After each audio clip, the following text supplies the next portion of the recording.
If you are a female empath, then you know how draining and problematic romantic relationships can sometimes be. So, today we're going to talk about 3 big reasons that female empaths struggle in romantic relationships and what to do about it.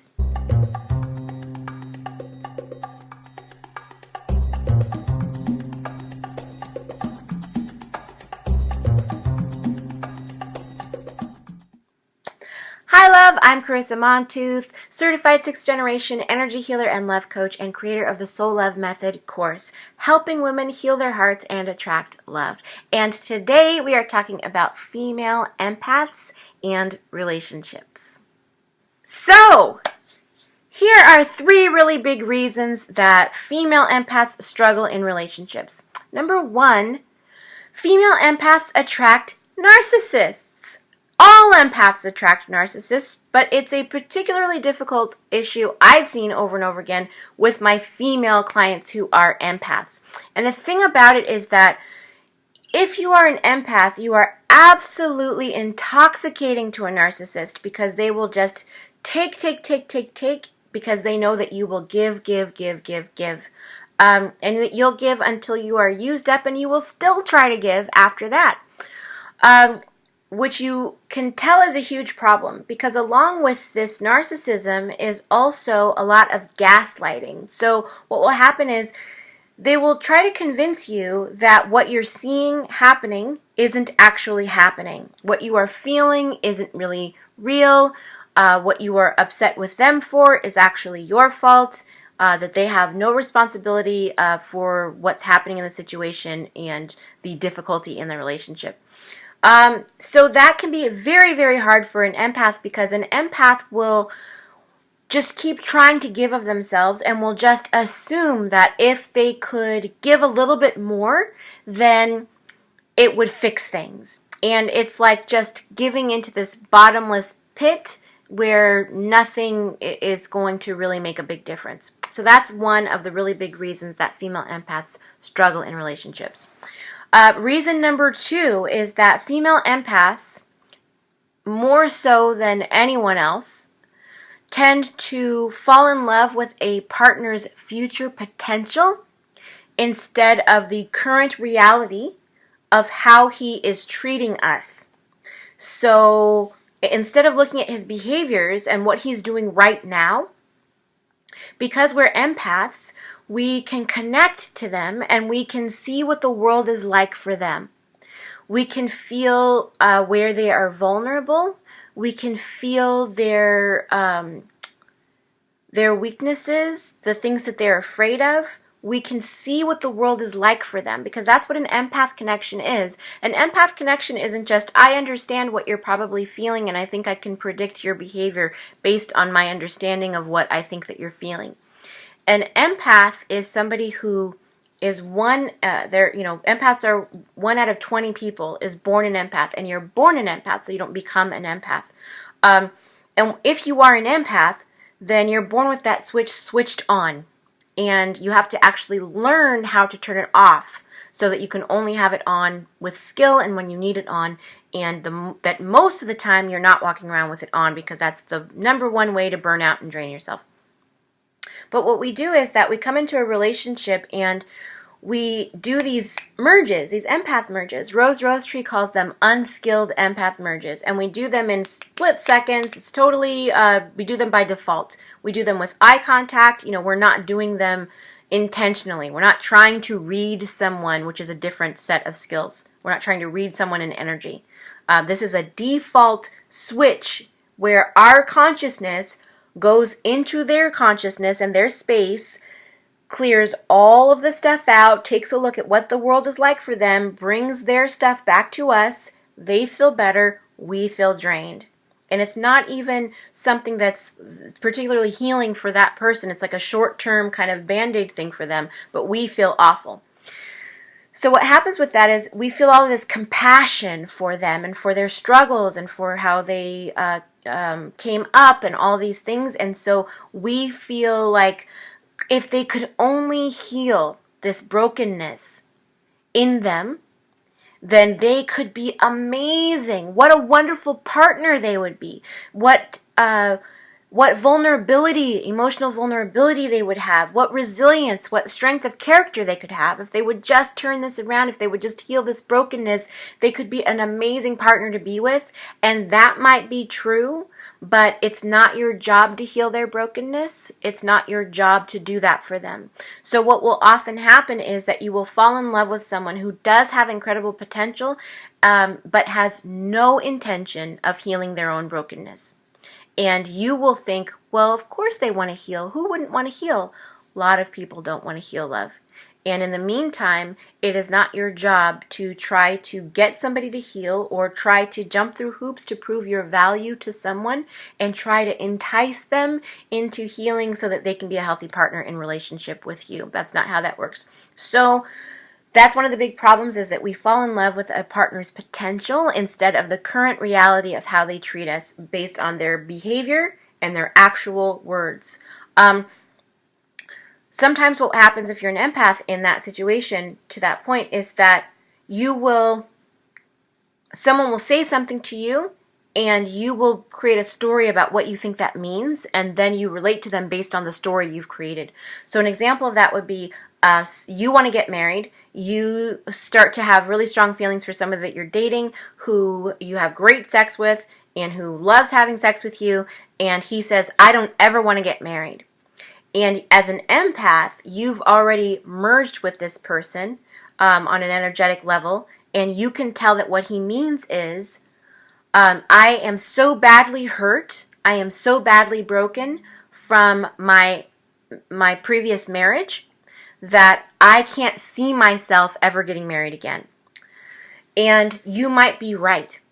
But the problem is that if you continue to relate based on that story, based on that perception, then you are taking it as like you're thinking that you need to then heal him, because he's going to get to this point, if he's healthy, if he's emotionally healthy, if he recovers from this brokenness, that he is going to be a wonderful partner for me. But he might have no intention of healing, or it might be healing that's completely out of your,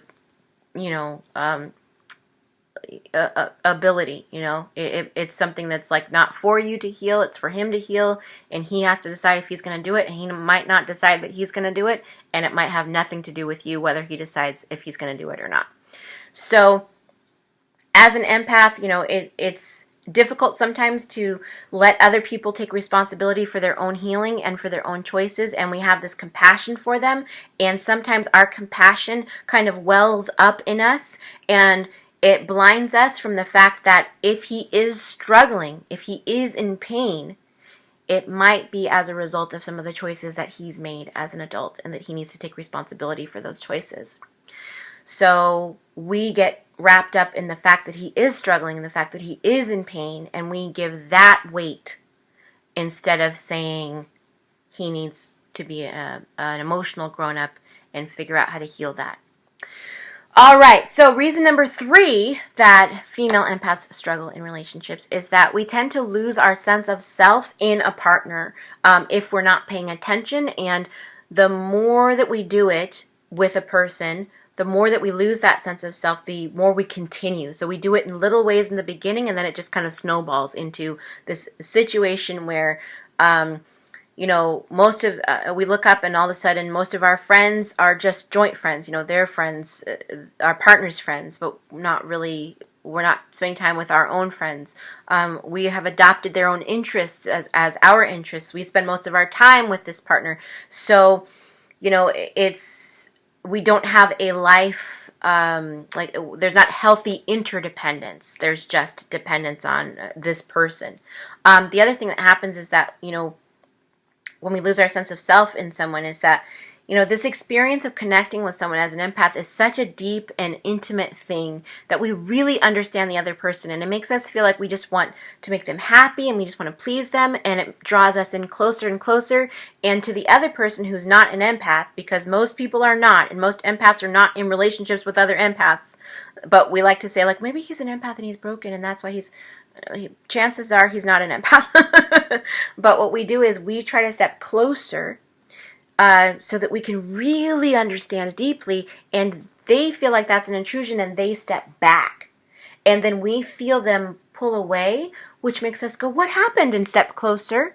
And they are trying to reestablish an amount of space that feels good or regular or normal to them. And we keep trying to rush forward into that space so that we can get closer and closer to them. And they keep trying to reestablish it. So it's this dance that we're doing where they keep trying to get further away and we keep trying to get closer to them. And it's just not a good situation. And pretty soon we're so wrapped up in trying to make them happy, trying to figure out what they want, trying to understand more deeply. If only I could understand this more deeply. And then it makes it very difficult to leave an unhealthy relationship because we're so wrapped up in the trying to figure it out so that we can please them part of things. So what do you do about all this if you're an empath, right? It's not all doom and gloom stuff. You can actually do something about this. You first will want to get a deeper understanding of your empath gifts and what they mean. There is a lot of information that is out there by very widely respected authors and people that teach about energy and things like that. And I have not seen anything that really holds a candle to the work of Rose Rosetree in the field of empath skills and empath development.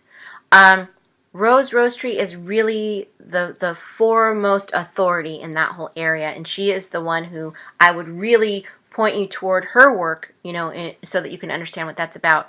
And I'll include a link to her book, but if you actually read what she is sharing, then you will understand that it's not actually about energy vampires. There's this other thing that's going on that it has more to do with where our consciousness goes and what happens to our spirit when we are an empath doing an unskilled empath merge with people.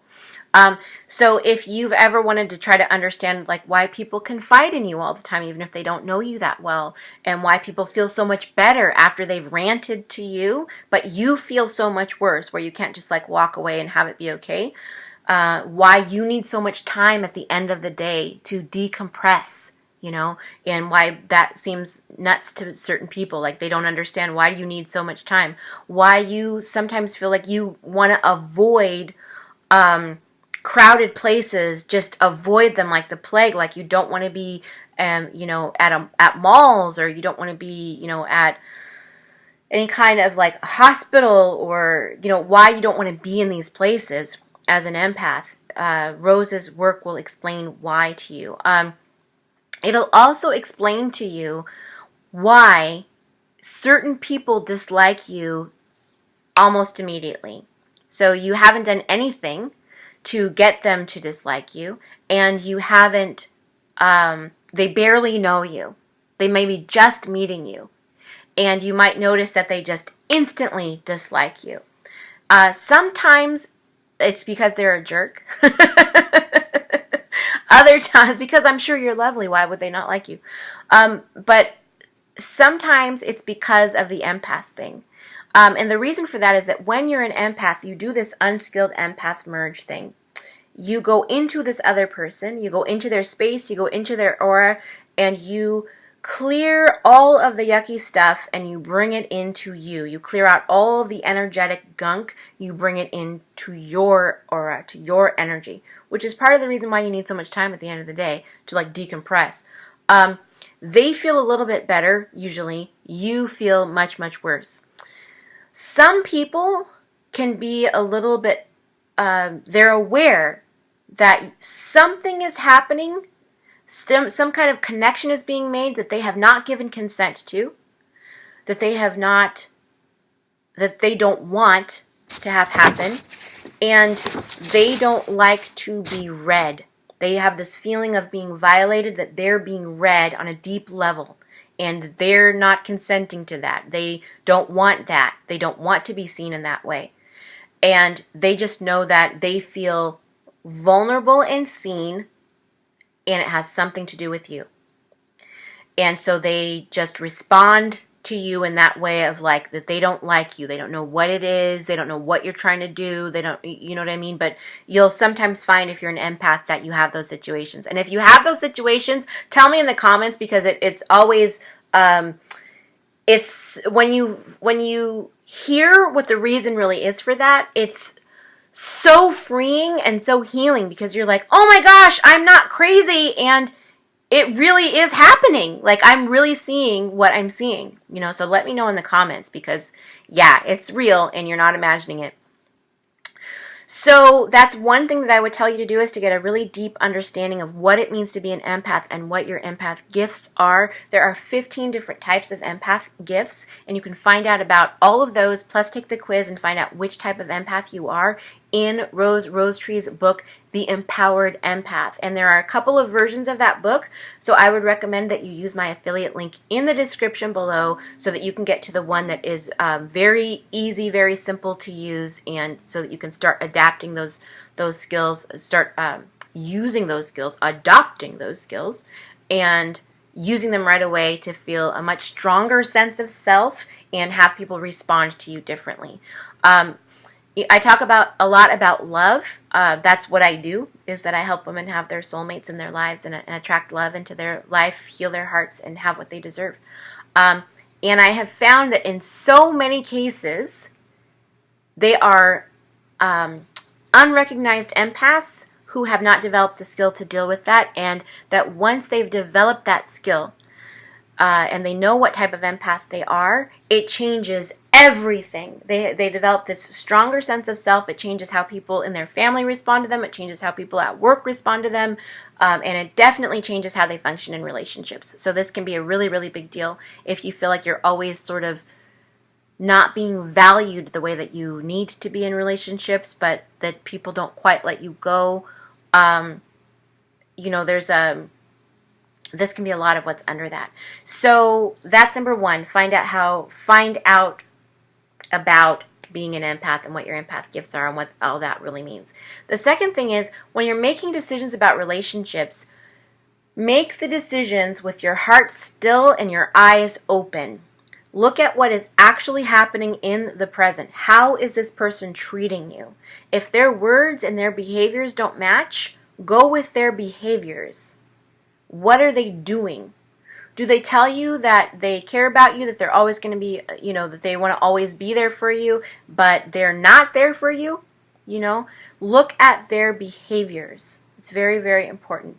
And the last thing is, you don't have to be a hero. You don't have to sit and listen every time somebody is ranting about something. You don't have to sit and listen every time somebody, just because somebody new wants to talk to you and that they feel safe and happy confiding in you. That's a very nice compliment, but it doesn't mean that you need that baggage in your energy. Just because, they can see the glow of your aura in that way and they can sense it in a subconscious way, does not mean that you have to respond to that compliment by giving of your personal time and energy. And so now I would love to hear from you. Let me know in the comments if you have noticed these types of dynamics in your relationships. Let me know if you had an aha moment about being an empath. I would love to hear it in the comments below. And if you need even deeper help healing your heart and attracting your soulmate to you, then check out also in the comments my free audio, Attract My Soulmate, so that you can start listening to that tonight. It's a sleep healing audio that will really help you clear out some of these negative beliefs and bring in some good stuff so that you can be magnetic to your soulmate. And remember that self-love is the best love. So love yourself first, love yourself best, and all other kinds of love will flow to you. Take care.